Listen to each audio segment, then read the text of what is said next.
እንኳን ደህና መጣችሁ። እንግዲህ ዛሬ ታሪካዊ ቀን የአባይ ባንክ በኢትዮጵያ የሰነደ መዋለ ንዋዮች ገበያ ላይ በይፋ የሚመዘገብበት ቀን ነው ዛሬ። በጣም ሲግኒፊካንት የሆነ ቀን ነው። በጣም ደስ ብሎናል። እንኳን ደስ አላችሁ።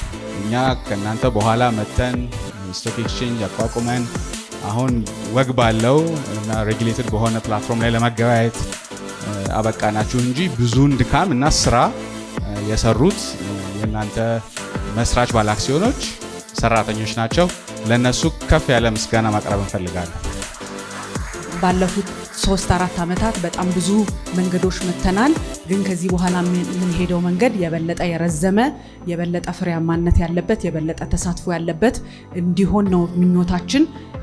ገበያችን ላይ ያው ሊስት የሚያደርጉ ተቋማት እየበዙ ሞቅ እያለ ነው። ብሮከሮቹም ያው ታጥቀው ወደ ስራቸው የሚገቡበት ጊዜ እየመጣ ነው። አባይ ባንክ አሰራሩን የበለጠ በማዘመንና አገልግሎቱን በማስፋት የሁሉንም የባለድርሻ አካላት ፍላጎት ለማሟላት ቁርጠኛ መሆኑን ለማረጋገጥ እወዳለሁ። አመሰግናለሁ። እንግዲህ ዛሬ ትልቅ ቀን ነው። አባይ ባንክ በኢትዮጵያ ሰነደ መዋለ ንዋዮች ገበያ ኦፊሻሊ ሊስት አድርጓል። ሰርተፍኬትም ሰጥተናቸዋል ማለት ነው።